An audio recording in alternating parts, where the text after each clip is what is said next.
ကျွန်တော်မကြခင်မှာခါရမျက်နှာလေးတွေကျွန်တော်ကိုကျုံမြန်မာနိုင်ငံမှာတွေ့ရမယ်လို့ယုံကြည်ပါတယ်โอเคခင်ဗျားတော့အဲကွန်ခန်းနဲ့ဒီနဲ့ဟိုသွားဒီသားတဝီဝီနဲ့နော်နိုင်ငံရေးကောင်းအောင်တာဘာမှသာမလုပ်နိုင်တာနော်ဒီလောက်ထိချမ်းသာလေးကနေပြောတာဟုတ်ဗျတက်နေပြောခင်ဗျားတော့ပြောနေမှာပေါ့နော်ကျွန်တော်ရှင်းပါတယ်ဗျာဓမ္မသမိုင်းမှာတဘုံကနေအစိုးရဖြစ်ခဲ့တဲ့သမိုင်းမရှိဘူးနောက်လည်းရှိမှာမဟုတ်မျောလဲမနေနဲ့ Hello အားလုံးပဲမင်္ဂလာပါကျွန်တော်ရဲ့ YouTube channel page ကနေအားလုံးကိုပြန်လည်ပြီးမှကြိုဆိုလိုက်ပါတယ်အားလုံးကိုမင်္ဂလာရှိတော့တဲ့ခင်လေးပါလို့ရှိဦးဆောင်လို့ဆက်လို့ရဖြစ်ပါတယ်အားလုံးလည်းရှိတဲ့နေရာတီမှာဘေကင်းလို့ချုံကျမ်းမှာကြမယ်လို့လည်းကျွန်တော်ယုံကြည်ပါတယ်ကျွန်တော်ဒီနေ့မှာဆိုတော့ဂျွန်လ30ရက်နေ့တနင်္လာနေ့ရဲ့မနေ့ပိုင်းအထူးသတင်းကောင်းများနဲ့အထူးသတင်းထူးများကိုကျွန်တော်တင်ဆက်ပေးချင်တာဖြစ်ပါတယ်ကျွန်တော်ဒီနေ့မှာဆိုလည်းပဲအထူးသတင်းကောင်းများများဆိုတော့အနောက်မှာထုံးစံတိုင်းပဲ reaction video ချုပ်ကိုကျွန်တော်ထည့်ပေးထားတာဖြစ်ပါတယ်ကျွန်တော်ဒီနေ့ပထမအဦးဆုံးအနေနဲ့ကတော့နောင်ချုံမျိုးနဲ့ပတ်သက်ပြီးမှနောက်ဆုံးရအထူးသတင်းကောင်းတစ်ခုကိုကျွန်တော်တင်ဆက်ပေးချင်တာဖြစ်ပါတယ်တိုက်ပွဲများပြင်းထန်နေသည့်ရှမ်းမြောက်နောင်ချုံမြို့နယ်တွင်စစ်ကောင်စီတပ်မှတီဟာတူရဘွေရဘူးမှုကြီးအေးမင်းအောင်ဟာဒရုန်းထိမှန်ကပြင်းထန်စွာဒဏ်ရာရရှိခဲ့တဲ့အတွက်နီပြည်တော်သို့အရေးပေါ်ပို့ဆောင်ထားရကြောင်းသိရှိရတာဖြစ်ပါတယ်မေလနောက်ဆုံးပတ်အတွင်းကဖြစ်ပေါ်တဲ့နောင်ချုံတိုက်ပွဲတွင်တော်လိုင်းတပ်ဖွဲ့များလွတ်တင်လိုက်သည့်ဒရုန်းကိုထွက်ကြည့်ရမှာဘုံကျပောက်ကွေးခဲ့ပြီးဘူမှုကြီးအေးမင်းအောင်ပြင်းထန်စွာဒဏ်ရာရရှိခဲ့ကြောင်းတရင်မြစ်ထံမှသိရှိရတာဖြစ်ပါတယ်ရရှိခဲ့တဲ့ဒဏ်ရာမှာပြင်းထန်နေတဲ့အတွက်နီပြည်တော်ကိုခုတင်တထောင်တို့အရေးပေါ်ပို့ဆောင်ထားရပြီးစစ်ကူတမှုခံယူနေရကြောင်းသိရှိရတာဖြစ်ပါတယ်ကဲအင်မတန်မှတရင်ကောက်ဖြစ်ပါကျွန်တော်အမေရိကဆလဘဲနောင်ချူမှာမင်းအောင်လည်းစိတ်ချရတော့တီဟာသူရဘွေရဘူမှုကြီးအေးမင်းအောင်ဆိုတဲ့ကောင်ကတော့ထီလဲလဲဒရုန်းထိမှန်ခဲ့ပြီးနီပြည်တော်မှာ emergency စစ်ကူတခံရဖို့အတွက်အရေးပေါ်ပို့ဆောင်ထားရပြီလို့သိရှိရတာဖြစ်ပါတယ်တစ်စက်တည်းမှာဆိုလည်းပဲစကိုင်းတိုင်းပလဲမြို့နယ်နဲ့ပတ်သက်ပြီးမှနောက်ဆုံးရအထူးသတင်းကောက်တစ်ခုကိုကျွန်တော်တင်ဆက်ပေးချင်တာဖြစ်ပါတယ်စကိုင်းတိုင်းပလဲမြို့နယ်ကဒေါ်လာတပ်ဖွဲ့တွေတင်ပိုက်ထားတဲ့ကန်တောင်ရွာနယ်မြေရဲစခန်းကိုပြင်သိမ်းဖို့အတွက်စစ်တပ်စစ်ကြောင်းထိုးလာတဲ့အတွက်ဒေါ်လာတပ်ဖွဲ့များကတော့တိုက်ခိုက်ခဲ့ရာစစ်တပ်ပြန်လဲဆုတ်သွားတယ်လို့ပြည်သူ့လူမျိုးရေးတပ်မတော် PLA ရဲ့ပြောရခွင့်ရှိသူရဲဘော်နီနီကျော်ကပြောကြားလာတာဖြစ်ပါတယ်ကန်တောင်ရဲစခန်းတင်ပိုက်ခံရပြီးရတပတ်ကျော်အကြာမှာအင်မတ်တီကြီးရွာမှာတပ်ဆွဲထားတဲ့စစ်တပ်ကပြူစောထီတွေနဲ့ပူးပေါင်းပြီးကန်တောင်ရွာကိုပြီးခဲ့တဲ့နေ့ရက်ခန့်ကစစ်ကြောင်းထိုးလာတာလို့ရဲဘော်နီနီကျော်ကပြောဆိုတာဖြစ်ပါတယ်။ဒီနေ့မှာဆလဲပဲကန်တောင်ရွာနယ်မြေရဲစခန်းကိုစစ်ခွေးတွေကတော့ပြန်လဲတိုက်ခိုက်ခဲ့ပြီး PLA ကလည်းလုံးဝကိုဇွေးမလျှော့ဘဲနဲ့စစ်ခွေးတွေကိုပြန်လဲမောင်းထုတ်ခဲ့ပြီးမှအခုချိန်မှာကျွန်တော်စစ်ခွေးတွေကတော့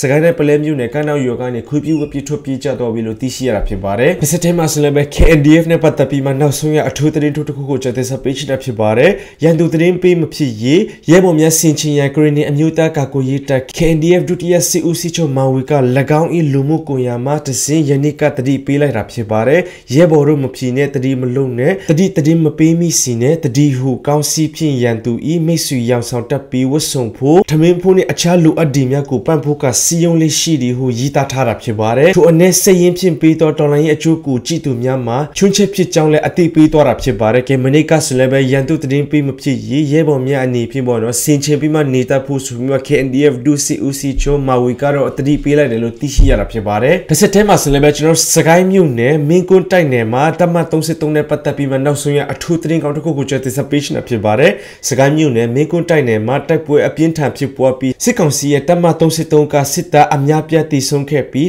းတော်လိုင်းတပ်တွေကတော့ဆုံးရှုံးထားတဲ့နယ်မြေတွေကိုပြန်ရခဲ့တယ်လို့လည်းတော်လိုင်းတပ်ဖွဲ့တွေစီကသိရှိရတာဖြစ်ပါတယ်ဇွန်လ9ရက်နေ့ကစပြီးအင်အား300လောက်နဲ့ထိုးလာတဲ့စစ်ကြောင်းတွေဟာကင်းရွာနဲ့ချောင်းမကြီးရွာတို့ကိုမိရှုပြီးကျောင်းဆိုင်ရာဆရာတော်အပါဝင်ပြည်သူ၄ဦးကိုတပ်ဖြတ်ခဲ့တာဖြစ်ပါတယ်အဲ့ဒီနောက်ချောင်းမကြီးရွာထဲကိုအထိုင်ချတပ်ဆွဲခဲ့တာပါဇွန်လ29ရက်နေ့နာနဲ့ပိုင်းမှာဆိုရင်တော့အင်အားပြည့်စုပြီးချောင်းမကြီးရွာကိုအထိုင်ချထားတဲ့စစ်ကောင်စစ်တပ်ကိုဝင်ရောက်တိုက်ခိုက်ခဲ့တာလို့သိရှိရတာဖြစ်ပါတယ်တိုက်ပွဲကတိတ်မကြဘူးစစ်တပ်ဘက်ကနေ၄ယောက်ကိုအရှင်လက်လက်ဖမ်းမိထားတယ်အဲ့ဒီနောက်စကားမင်းကွန်းကိုဆုတ်သွားတယ်လို့တော်လိုင်းတပ်ဖွဲ့တအုပ်ကပြောကြားလာတာဖြစ်ပါတယ်အင်မတန်မှသတင်းကောက်ဖြစ်ပါကျွန်တော်ဇွန်လ29ရက်နေ့မှာဆိုလည်းပဲမင်းကွန်းတိုက်နယ်မှာတိုက်ပွဲပြင်းထန်ဖြစ်ပွားခဲ့ပြီးတမတ်33ကစစ်သားများပြလဲတည်ဆုံခဲ့ပြီး၄ကောင်ကိုလည်းအရှင်လက်လက်ဖမ်းမိရထားတယ်လို့သိရှိရတာဖြစ်ပါတယ်အခုချိန်မှာဆိုတော့စစ်ခွေးတွေကလည်းခွေးပြေးဝပြေးထွက်ပြေးတော့ကြပြီလို့သိရှိရတာဖြစ်ပါတယ်အင်မတန်မှသတင်းကောက်ဖြစ်ပါတယ်နောက်ထပ်အနေနဲ့ကတော့ကျွန်တော်အီယာဝတီတိုင်းစစ်စီနဲ့ပတ်သက်ပြီးမှနောက်ဆုံးရအထူးသတင်းကောက်တစ်ခုကိုကျွန်တော်တင်ဆက်ပေးချင်တာဖြစ်ပါတယ်အီယာဝတီတိုင်းရည်ချင်းမြို့နယ်အမြောက်တပ်အနီးတိုက်ပွဲကနေထွက်ပြေးသွားတဲ့စစ်ကောင်စီတပ်သား16ကောင်ထဲက10ကောင်ကတော့ပြန်လဲအဖမ်းခံရခဲ့တယ်လို့စစ်ကောင်စီတပ်နဲ့နှိစက်သူတွေထံကနေသိရှိရတာဖြစ်ပါတယ်သတင်းပေးကြောင့်သတင်းအရတော့ဖမ်းခဲ့တာထွက်ပြေးတာက16ယောက်ပါအခုက10ယောက်ပြန်ဖမ်းခံရတာထွက်ပြေးတဲ့အထဲမှာစစ်မှုထမ်းတပ်သားတွေနဲ့တကြက်အဆင့်ရှိ တူတွေပါပါတယ်လို့သိရှိရတာဖြစ်ပါတယ်အင်မတန်မှသတင်းကောင်းဖြစ်ပါကျွန်တော်မနေ့ကဆလဘဲ ER တိုင်းရီချင်းမြို့နယ်ကနေခွေးပြေးဝပြေးထွက်ပြေးတော့တဲ့စစ်ခွေး16ကောင်ကနေ10ကောင်ကိုအရှင်လက်လက်ဖမ်းမိထားရတယ်လို့သိရှိရတာဖြစ်ပါတယ်တစ်ဆက်တည်းမှာဆလဘဲမကွေးတိုင်းရေနံချမ်းမြို့နယ်နဲ့ပတ်သက်ပြီးမှနောက်ဆုံးရအထူးသတင်းကောင်းတစ်ခုကိုကျွန်တော်တင်ဆက်ပေးချင်တာဖြစ်ပါတယ်မကွေးတိုင်းရေနံချူမြို့နယ်တွင်စစ်ကြောင်းထုနေတဲ့စစ်တပ်စစ်ကြောင်းကဒီတို့ကကွေးတက်ကထောင်ထားသောမိုင်းနင်းမီရဲ့အစစ်အရာရှိတဦးတည်ဆုံးခဲ့ကြောင်း People's Defense Force ရေနံချောင်းမှတောင်ရှိတဦးကပြောကြားလာတာဖြစ်ပါတယ်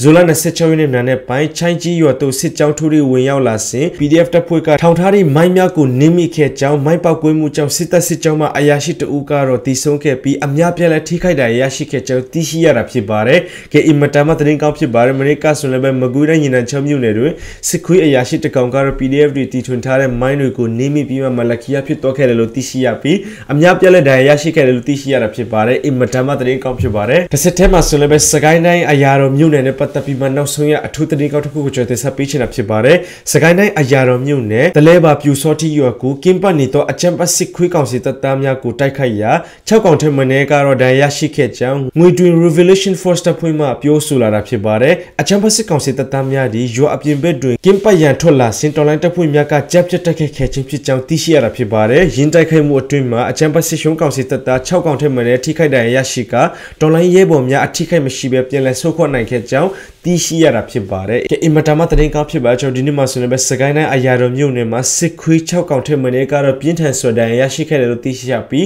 တော်လိုင်းတပ်ဖွဲ့များကတော့အထိခိုက်မရှိဘဲနဲ့ပြန်လည်ဆုတ်ခွာသွားခဲ့တယ်လို့သိရှိရတာဖြစ်ပါတယ်။အင်မတန်မှသတင်းကောင်းဖြစ်ပါတယ်။ကျွန်တော်ဒါတွေအားလုံးကတော့ဒီကနေ့ဇွန်လ30ရက်နေ့မနေ့ပိုင်းအထူးသတင်းကောင်းများနဲ့အထူးသတင်းထူးမဲ့ပဲဖြစ်ပါတယ်။ကျွန်တော်ခုချိန်မှာ racing video တွားလိုက်ရအောင်ပထမအဆုံးအနေနဲ့ကျွန်တော်ကြည့်ရှုမဲ့ video file ကတော့လက်ရှိမှာကျွန်တော်ကြောက်ဖြူမျိုးတင်တဲ့ပွဲကတော့ပြင်းထန်နေတာပဲဖြစ်ပါတယ်။အာရခတ်တူ AA ကတော့ဘယ်နေရာတွေကိုတိတ်ပိုက်ပြီးဖြစ်ပါတယ်လေ။လက်ရှိမှာစစ်ရှုံးကောင်စီကတော့ဘယ်လောက်ထိတောင်ရှုံးနေပြီလဲဒီမှာအထူးသတင်းကောင်းတဲ့သတင်းထူးလေးကိုဒီမှာနားဆင်လိုက်ပါဦးကြောက်ဖြူမှာရှိတယ်တက်ရင်တွေနဲ့ဒီမျိုးပေါ်ရက်ကွက်လောက်ကိုပဲစစ်တပ်ကထိန်းချုပ်နိုင်တော့တယ်လို့သိရပါတယ်ဒါအတူပဲဒီရခိုင်နဲ့မကွေးအဆက်မှာရှိပြီးတော့အမဒန်လမ်းမပေါ်မှာရှိတဲ့နေရီကန်လေချောင်းရံကာကွယ်ရေးတပ်ဝင်းကျင်မှာလဲစစ်ရေးဆက်လက်အသင်းမှာနေပြီးတော့ဒီဗဒန်းမျိုးပြင်ဝင်းကျင်မှာရှိတဲ့ကာကင်းတချို့ကိုလည်းတော်လိုင်းတပ်တွေကရှင်းထုတ်နိုင်တဲ့သတင်းတွေထွက်ပေါ်နေပါတယ်အခုချိန်မှာဆိုတော့စစ်ရှုံးကောင်စီကတော့ကြောက်ဖြူမှာရှုံးနေပြီးမှအခုချိန်မှာဆိုလည်းပဲသူတို့တပ်ရင်းတွေနဲ့ကြီးရွာချုပ်ကိုပဲဒီကောင်တွေကတော့တိမ့်ပိုက်ထိန်းချုပ်ခွင့်အခုချိန်မှာရှိသေးတာဖြစ်ပါတယ်မကြခင်ဒီနေရာတွေကိုလည်းအာရခတ်တူ AA ကတော့ထူးစစ်ဆင်ပြီးမှတိုက်ခိုက်လဲဆိုရင်တိမ့်ပိုက်တော့တော့မှာပဲဖြစ်ပါတယ်ကြောက်ဖြူကို AA လက်ထဲကိုရောက်ရှိဖို့ကတော့ကျွန်တော်နည်းနည်းပဲလိုတော့တာဖြစ်ပါတယ်အင်မတန်မှသတင်းကောင်းဖြစ်ပါတယ်တစ်ဆက်တည်းမှာဆိုလည်းပဲကျွန်တော်အာနာယူမီအွန်လိုင်းနဲ့သူ့ရဲ့တပည့်ဇော်မဲလုံးတို့ကတော့ပေါ့နော် Belarus နိုင်ငံနဲ့ Russia ဘက်ကိုဒီကောင်တွေကတော့လိလာဖို့တော့တာအားလုံးလည်းသိပြီးသားပဲဖြစ်မှာပါကျွန်တော်ပြောတဲ့အတိုင်းပဲဒီကောင်တွေကတော့စစ်လက်နဲ့ပစ္စည်းချုပ်ကိုဝယ်မယ်လို့ကျွန်တော်ပြောတဲ့အတိုင်းပဲမနေ့ကဆိုလည်းပဲဇော်မဲလုံးကတော့ interview မှာပေါ့နော်မြန်မာပြည်သူမင်းအောင်လိုက်ကဘာတွေဝယ်ခဲ့တယ်လဲဒီထဲမှာရဟရင်ချို့လဲပါတယ်လို့သိရှိရတာဖြစ်ပါတယ်ဒီမှာ interview ကိုကြည့်လိုက်ပါဦးဘာတွေဝယ်ခဲ့လဲဆိုတာဒီမှာသူပြောပြသွားတာဖြစ်ပါတယ်တက်ရောက်ခဲ့တဲ့ forum ကနေပြီးတော့ဘယ်လိုအောင်မြင်မှုတွေဘယ်လိုအကျိုးရလဒ်ရရှိခဲ့ပါလဲခင်ဗျာဒါရဟရင်ပေါ့ရဟရင်နဲ့ပတ်သက်ပြီးတော့တေပို့ဆောင်ရဟရင်တွေပူပေါင်းဆောင်ရွက်ဖို့သူတို့စီကနေပြီးတော့ကျွန်တော်တို့ပူပေါင်းဆောင်ရွက်ဖို့ကျွန်တော်တို့ဆောင်ရွက်နေရရှိတယ်ဒါအပြင်ယထာပို့ဆောင်ရွက်ပေါ့ယထာပို့ဆောင်ရွက်နဲ့ပတ်သက်ပြီးလဲဒါဦးလောင်ဦးထဲမှာကကျွန်တော်တို့ယထာပို့ဆောင်ရွက်နဲ့ပတ်သက်ပြီးတော့စက်ယုံတွေရှိတယ်အဲ့စက်ယုံတွေလည်းကျွန်တော်တို့သွားရောက်လေ့လာခဲ့တယ်ပူပေါင်းဆောင်ရွက်ဖို့ပြီးရင်ဒါခီးသွားမြင့်တင်ဖို့ဒီနေ့မှာဆိုရင်ကျွန်တော်ဦးလောင်ဦးထဲမှာပဲနိုင်ငံတော်စီမံအုပ်ချုပ်ရေးကောင်စီဥက္ကဋ္ဌနိုင်ငံတော်ဝန်ကြီးတို့နဲ့ဦးလောင်ဦးထဲပြည်နယ်အုပ်ချုပ်ရေးမှူးတို့ဟာဒီယထာစက်ယုံကိုလေ့လာပြီးတဲ့နောက်ပိုင်းမှာသူတို့မီဒီယာတွေပေါ့သူတို့စီကမီဒီယာတွေလည်းတော်တော်စိတ်ဝင်စားပါတယ်သူတို့စီကမီဒီယာကျွန်တော်တို့8ခုပေါ့နော်ပြင်မမီဒီယာ8ခုလောက်ထားတယ်လာပြောကြတာနိုင်ငံတော်ဝန်ကြီးချုပ်ကလည်းမေးတယ်ပြည်နယ်အုပ်ချုပ်ရေးမှူးလည်းမေးတယ်သူတို့အနေနဲ့လည်းမြန်မာနိုင်ငံကိုစိတ်ဝင်စားတဲ့ပြည်နယ်တစ်ခုဖြစ်ပါတယ်အဲဒီကနေပြကျွန်တော်တို့ပူးပေါင်းဆောင်ရွက်မှုခန္ဓာပေါင်းစုံပူးပေါင်းဆောင်ရွက်မှုအချိန်ကိုမြင့်တင်ဆောင်ရွက်နိုင်မယ်လို့ကျွန်တော်မျှော်လင့်ပါတယ်ကျွန်တော်တို့အနေနဲ့နိုင်ငံတကာဆက်ဆံရေးမှာဆိုရင်နိုင်ငံအားလုံးကိုကျွန်တော်တို့မိတ်ဆွေဖြစ်မိတ်ဝတ်မပြတ်ဆက်ဆံမှာဖြစ်တယ်သို့တော့ကျွန်တော်တို့အနေနဲ့ကနိုင်ငံအားလုံးနဲ့ဆက်ဆံတဲ့နေရာမှာကိုယ်နဲ့ပို့ပြီးတော့ကြပေါ့နော်ကိုယ့်ကိုပို့ပြီးအကျိုးပြုနိုင်မယ့်နိုင်ငံအကျိုးပြုနိုင်မယ့်နိုင်ငံဆိုတော့ကိုယ့်နိုင်ငံအတွက်ကိုယ့်ပြည်သူလူထုအတွက်ကိုယ့်ပြည်သူလူထုရဲ့လူမှုအကျိုးစီးပွားအတွက်လက်တွေ့အကျိုးစီးပွားဖြစ်နိုင်မယ့်နိုင်ငံအနေနဲ့ကျွန်တော်တို့ကဒါဦးစားပေးပြီးတော့ကျွန်တော်တို့ဆက်ဆံသွားမှာဖြစ်ပါတယ် ယခုချိန်မှာကျွန်တော်အာနာယူမီအွန်လိုင်းနဲ့ဇော်မဲလုံးတို့ကတော့ဘယ်လာရုစ်နဲ့ရုရှားခီးစင်ကနေဒီကောင်တွေကတော့ရဟရင်အချို့နဲ့ကျွန်တော်မီယထာအချို့ကိုဒီကောင်တွေကဝေယူဖို့အစီအစဉ်ရှိတယ်ဆိုတော့ဒီမှာတွေ့ရှိရတာဖြစ်ပါတယ်ပြီးတော့နိုင်ငံတွေကပေါ့နော်သူတို့ကိုစိတ်ဝင်စားတယ်ဆိုပေမဲ့ဒီမှာပြည်တိဖြစ်ပြီးမှဇော်မဲလုံးကပြောနေတာပဲဖြစ်ပါတယ်တစ်စက်ထဲမှာဆိုတော့ကျွန်တော်မနီကာဆိုလည်းပဲအာနာယူမီအွန်လိုင်းကတော့ရုရှားဖက်မှာရှိတဲ့ဘူရီယာရှာမှာဒီကောင်ကတော့ရောက်ရှိခဲ့ပြီးမှလေ့လာမှုအချို့ကိုပြုလုပ်ခဲ့တယ်လို့သိရှိရတာဖြစ်ပါတယ်ပြီးတော့အင်တာဗျူးမှာလည်းဒီကောင်ကတော့ဘာရွေချစ်တွေရှိလဲဆိုတာကိုပြောပြတော့တာဖြစ်ပါတယ်ဒီမှာတောင်းလိုက်ပြောချက်ချက်ကိုနားဆင်လိုက်ပါဦးဟိုဒီနေ့ကျွန်တော်လာကြည့်တဲ့မီဒါဆက်ရုံလုပ်ငန်းအပါဝင်ပေါ့ဗျာနော်ဟုတ်စောစောပဲကျွန်တော်လေရင်ဆက်ရုံနဲ့ကျွန်တော်တွားကြည့်ခဲ့တယ်အဲဒါတွေကတော့ကျွန်တော်တို့နိုင်ငံနဲ့နှစ်ဖက်ပူးပေါင်းဆောင်မှုတဲ့အလားလားရှိတဲ့နေရာတွေဖြစ်ပါတယ်ဒါပြလို့ရှိရင်ဘူရာဒီယာမှာလည်းတော့ဒီပြည်နယ်ကဗုဒ္ဓဘာသာကိုးကွယ်တဲ့ပြည်နယ်အများပြည်နယ်သူပြည်နယ်သားတွေရှိတယ်မြန်မာနိုင်ငံကဗုဒ္ဓဘာသာနိုင်ငံဖြစ်တဲ့အခါကျတော့ဗုဒ္ဓဘာသာနဲ့ပတ်သက်ပူးပေါင်းဆောင်မှုတွေအလားလားတွေရှိတယ်တော့ကျမ်းမိုင်းနဲ့ပတ်သက်တာတွေရှိတယ်နောက်ဘုန်းကြီးချုပ်ကမ်းလှမ်းထားတဲ့ဟိုပညာသင်ကြားရေးနဲ့ပတ်သက်တဲ့ကဏ္ဍချက်တွေရှိတယ်ပညာရေးနဲ့ပူးပေါင်းဆောင်မှုတွေကျွန်တော်ရှိပါလိမ့်မယ်။နောက်စိုက်ပျိုးရေးနဲ့ပတ်သက်တဲ့ဒုက္ခတွေဆွေးနွေးပြီးဆောင်တော့ဖို့ရှိပါလိမ့်မယ်။နေပြည်တော်အများကြီးရှိတယ်။ဒုက္ခနေပြည်တော်အများကြီးရှိတယ်ကျွန်တော်ပြောချင်တယ်။ကျွန်တော်မြန်မာနိုင်ငံထဲမှာမြန်မာနိုင်ငံနဲ့ရင်းနှီးတဲ့ပတ်ဝန်းကျင်တစ်ခုကိုကျွန်တော်လာရတယ်လို့ခံစားရပါတယ်။ကျွန်တော်၃ချိန်ရှိပြီလာတာပေါ့။ကိုတီတာကိုလာလို့ကျွန်တော်ရင်းနှီးတဲ့စိတ်ရှိပါတယ်။နောက်ထပ်တဲ့လန်ဒန်ကိုကြိုးစားအောင်မယ်။ကျွန်တော်မကြခင်မှာခံရတဲ့မျက်နှာလေးတွေကျွန်တော်ကိုကျွန်တော်မြန်မာနိုင်ငံမှာတွေ့ရမယ်လို့ယုံကြည်ပါတယ်โอเคအာရာယူမီအွန်လိုင်းကတော့မနေ့ကရုရှားမှာဘူရီယာရှက်ဆိုတဲ့နေရာကိုတွားပြီးမှပေါ့နော်စစ်လက်နဲ့ပစ္စည်းချုပ်ကိုတွားကြည့်ခဲ့တယ်လို့သိရှိရပြီးဟယ်လီကော်ပတာချုပ်ကိုလည်းကြီးခဲ့ပြီးမှဒီယထာစက်ရုံတွေကိုလည်းကြီးခဲ့တယ်လို့သိရှိရတာဖြစ်ပါတယ်ပြီးတော့ဒီကောင်ကတော့ပေါ့နော်ဆက်ဗျူးနဲ့ပတ်သက်ပြီးမှမြန်မာပြည်မှာဒီကောင်တွေကို welcome တယ်ဆိုပြီးမှထပ်မံပြီးမှပြောနေတာပဲဖြစ်ပါတယ်မြန်မာပြည်ကိုရောင်းစားနေတဲ့မီအွန်လိုင်းကတော့အခုချိန်မှာသူကပြုံးစီနေပြီးမှပေါ့နော်ခင်ဗျားတို့ကိုကျွန်တော်မြန်မာပြည်မှာတွေ့ချင်တယ်ဆိုပြီးမှပြောနေတာဖြစ်ပါတယ်ဆက်လက်ပြီးတော့ကဆင်လည်းပဲအခုချိန်မှာ KIA ကတော့ဗမာမျိုးကိုတင်ပိုက်ဖို့အတွက်နည်းနည်းပဲလိုတော့တာကိုကြောင့်စုကတော့ဂျင်းတွေပြောလာပြီးမှတက်လာပြီးမှအခုချိန်မှာတဲ့တက်မတော်ရဲ့ထူးစစ်တွေကအရှိန်မြင့်နေတဲ့အတွက်ကြောင့်ဗမာမျိုးကိုပြန်သိမ်းပိုက်တော့မယ်ဆိုပြီးမှပြောလာပြီးဘူမွေးနော်ဘူတို့ဆိုရင်ကြောက်နေပြီဆိုပဲဒီကောင်ရှော့ပြောနေတာဖြစ်ပါတယ်ရှုံးနေတဲ့ကြောင့်စုကတော့ဘယ်လိုမျိုးတောင်အော်ပြီးမှပေါ်တော့ဘယ်လိုမျိုးတောင်ဝန်းနေနေလဲဆိုတော့ဒီမှာကြည့်လိုက်ပါဦးလက်ရှိဒီတက်မတော်ရဲ့ကျွန်တော်တို့ဒီစစ်ရင်အုပ်စုတွေကတောက်ချောက်ချီတက်နေတယ်နော်ဘူကတော့ခင်ဗျာတော်တော်လေးတောင်လုပ်နေတယ်ဘယ်လိုသိရလဲတော်တော်လေးတောင်လုံးနေပါတယ်ဒီစစ်သင်္ဘောတွေရတယ်သူတို့ဒီဗမောလာမှာတဲ့ဗမောလာမှာလေလက်ရှိဒီဗမောရဲ့တိုက်ပွဲချင်းနဲ့ပတ်သက်ရင်တက်မလို့ကတော့ခင်ဗျာနေ့စဉ်ကိုဒီကောင်လေးအလောင်းတွေကိုနေ့စဉ်ကိုရနေတာဟောအဲ့လိုရှောက်နေ့စဉ်ကိုရနေတာအဲ့တော့ဗမောရဲ့ဒီတိုက်ပွဲကဘယ်လောက်ရေးပါလဲဆိုတော့ကချင်ပြည်နယ်ရဲ့ဒီကျွန်တော်တို့ဒီကျွန်တော်လက်ရှိဖြစ်နေတဲ့ဒီအခြေအနေကိုအခြေအနေတွေအများစွာအရေးကြီးတယ်ထို့တူပါပဲဒီဗမောတိုက်ပွဲကကျွန်တော်တို့စကိုင်းတိုင်းပြည်သားကြီးအထက်ပိုင်းပြီးရင်ကျွန်တော်ချင်းမြအထက်ပိုင်းဒီအရေးပါတယ်ပြီးရင်ကချင်ပြည်နယ်အရေးပါတယ်မြို့ကြီးဒီဗမောမျိုးကနှစ်ဖက်စလုံးတော့အရေးကြီးတယ်လက်ရှိဒီတက်မတော်ကတော့ဒီဗမောနဲ့ပတ်သက်ရင်ကောင်းကောင်းကြီးထိန်းချုပ်နိုင်သွားပြီခင်ဗျာတွေ့ပါလိမ့်မယ်ဗျာဒီတက်မတော်ရဲ့ခင်ဗျာ drone ပစ်ချက်တွေလက်နက်ကြီးပစ်ချက်တွေလေကြောင်းပစ်ချက်မှုတွေခင်ဗျာဘယ်လောက်မိုက်ထားလဲခင်ဗျာလည်းတွေ့နေရပဲညဘက်တက်မှာညဘက်တက်ညဘက်ရှင်းတယ်နေဘက်တက်နေဘက်ရှင်းတယ်ဗမောတိုက်ပွဲကတော့ကျွန်တော်တော်တော်လေးအားရတယ်တော်တော်လေးအားကောင်းတယ်လက်ရှိလည်းကျွန်တော်တက်မတော်ရဲ့ဒီစစ်သမောတွေကတော့ချီတက်နေပြီအဲ့တော့နိုဘူကတော့တော်တော်လေးတော့ခင်ဗျာဟိုထိတ်လန့်နေပေါ့ဗျာလက်ရှိလည်းဒီတက်မတော်ရဲ့စစ်ကြောင်းတွေကကျွန်တော်ထိကြိုင်ကတာရွှေကူအဲ့ဒီဒေသမှာရှိတဲ့ကျွန်တော်တို့ဒီအကြမ်းဖက်အုပ်စုတွေရဲ့လှုပ်ရှားနေရာတွေကိုတောက်လျှောက်နေမြေရှင်းလင်းမှုတွေပြုလုပ်နေတယ်ခင်ဗျားတို့ရှင်းပါတယ်ဗျာမြန်မာသမိုင်းမှာသဘောကနေအစိုးရဖြစ်ခဲ့တဲ့သမိုင်းမရှိဘူးနောက်လည်းရှိမှာမဟုတ်မျောလည်းမနေနဲ့ကဲခုချိန်မှာဆိုတော့ကြောင်စုဦးကတော့ထုံးစံတိုင်းပဲဒီကောင်တွေကရှုံးနေတာများပြလာတော့ဝါရမိုင်းနေဖြစ်တော့မယ်အခုချိန်မှာဆိုရင်ဗမော်မြို့ကိုတက်မတော်ကတော့ထိန်းချုပ်နေပြီး KIA နဲ့ KIA ခေါင်းဆောင်ဘူမွေးနော်ဘိုတို့ကတော့ဘောတုံလုတ်ပြီးမှကြောက်နေပြီးတဲ့ကဲဒီကောင်ဒီလိုမျိုးပြောပြန်တယ်အရင်တော့ကရခိုင်ပြည်နယ်မှာမောင်းတော်တုံးကလည်းဒီကောင်အဲ့လိုမျိုးပြောခဲ့တယ်ဒါပေမဲ့အေရထာမှာကြာတော့တယ်အခုချိန်မှာဆိုလည်းပဲဗမော်ကိုစစ်ကောင်စီကထိန်းချုပ်နေပြီး KIA တွေကြောက်နေပြီးဆိုပြီးဒီကောင်ဝါရဖြစ်နေပြီးဆိုရင်ကျွန်တော်တီးထားဖို့ကတော့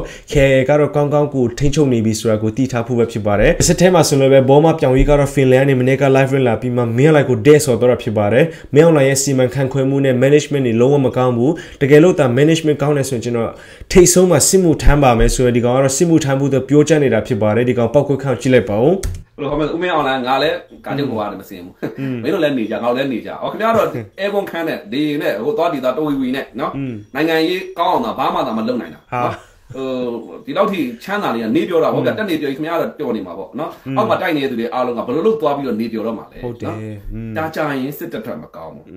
စစ်တပ်မကောင်းစစ်တပ်ကြောင့်မလို့ခင်ဗျားတို့အနေနဲ့တခုခုတော့လုပ်ဖို့လိုပြီမြန်မာနိုင်ငံလုံးစစ်မှုထမ်းရတဲ့ဗျာယောက်ျားမှန်တယ်ဗျာခင်ဗျားတို့ဒါတိတိကျကျကနှစ်နှစ်သမားနှစ်နှစ်ဟလားလေးနှစ်သမားလေးနှစ်ဆယ်နှစ်သမားဆယ်နှစ်သူထောက်ခွင့်ပေးမယ်ဆိုလို့ရှိရင်အနောက်မှာထမ်းမဲ့သူတပုံကြီးပဲနော်ခင်ဗျားတို့တိတိကျကျလုပ်ပဲ special လုပ်ပဲကိုမောင်စစ်မှုထမ်းနေမယ်နော်ကိုမောင်စစ်မှုထမ်းနေတယ်ပြောပြနေမယ်နော်ကျွန်တော်တို့ကလည်းခင်ဗျားတို့မသိဘူးထင်လို့ကျွန်တော်ပြောပြနေတာနော်ကျွန်တော်မှမပြောရင်လည်းခင်ဗျားတို့ဘာမှဘယ်သူမှဘာမှတင်ပြမှာမဟုတ်ဘူး။မသိစီရလားတဲ့အထက်ကလည်း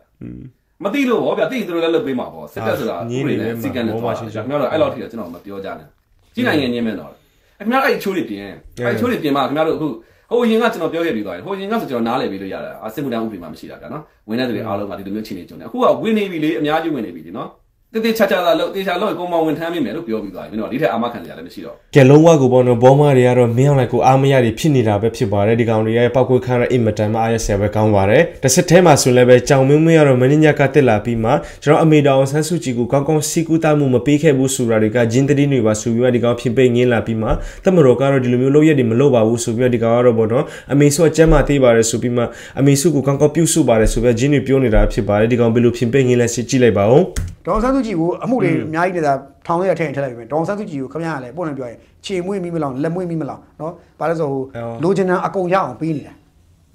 ကျွန်တော်အဲ့လိုသိတာကျွန်တော်အဲ့လိုသိတာလိုချင်တာအကုန်ရအောင်ပေးလို့အခြားအကျဉ်းသားတွေတက်ကိုသူ့အခြားအကျဉ်းသားအယောက်100ကိုပေးမယ်အခွင့်အရေး100လောက်ပေါင်းပြီးရမယ်အခွင့်အရေးတက်တော့ပိုကောင်းတဲ့အခွင့်အရေးပေးတယ်ကဲတဲ့ပြောရတယ်အဲ့လောက်ပေးတာလေဒါပေမဲ့ဟိုပြောတဲ့ခါကျတော့အဲ့မီဒီယာတွေအဲ့လိုဝိုင်းဖွာကြတယ်သူတို့ဘာရွေးရှိနေဖွာလဲဆိုတော့သူတို့ပြစ်လိုက်တဲ့ခဲလုံးကိုခင်ဗျားတို့ကကြည့်ဖို့လိုတယ်ဒီကိစ္စကသေချာတိုင်ပြီးမှသတင်းထုတ်ပြန်တဲ့ကိစ္စဆိုရင်ဒါဆိုရင်တို့ကဒီကိစ္စကိုတမန်ကိုရွေးရှိလူတွေကြားထဲမှာဖွာနေပြီဆိုတဲ့အထိပဲရွေးချက်ရှိနဲ့လူတွေကြားထဲမှာဒေါအောင်ဆန်းစုကြည်နဲ့ပတ်သက်ပြီးလူတွေကြားထဲမှာဟိုပေါ်တောင်းနေပြောင်းတို့လို့ပြောင်းတမန်လုပ်တယ်လို့ကျွန်တော်ကောက်ချက်ချတယ်နောက်ဆက်အစိုးရကတော့ဒါနဲ့ပတ်သက်ပြီးတော့ပြန်ရှင်းမှာမဟုတ်ဘူးအသက်ကြီးလာရင်တော့ဒီသွားတွေနဲ့ပတ်သက်တဲ့ပြဿနာရှိလိမ့်မယ်ဒါပေမဲ့အဲ့ဒါကစေးမိလို့နဲ့ကူရတဲ့အထိဘယ်လောက်ထိတော့ခင်ဗျာလှုပ်ရှားအကြောင်းမှမရှိတာနောက်တစ်ခုကဟိုနှလုံးနဲ့ပတ်သက်တာတော့နော်အသက်ကြီးရွယ်ကြီးရင်ဖြစ်နေရှိတဲ့ယောဂါလို့ဆိုဩပြောတတ်တယ်လို့နော်အဲ့တော့ကဆရာ6ကိုထားတယ်ဆိုတာကိုတော့ကျွန်တော်ကောက်ချက်ချတာပြောတယ်အဲ့သတင်းတွေကခင်ဗျာပုံနဲ့ပြောတော့ဒါတွေကလူလူကိုအစိတ်ခတ်တဲ့သတင်းတွေလို့ပဲကျွန်တော်ပုံနဲ့ပြောချင်တယ်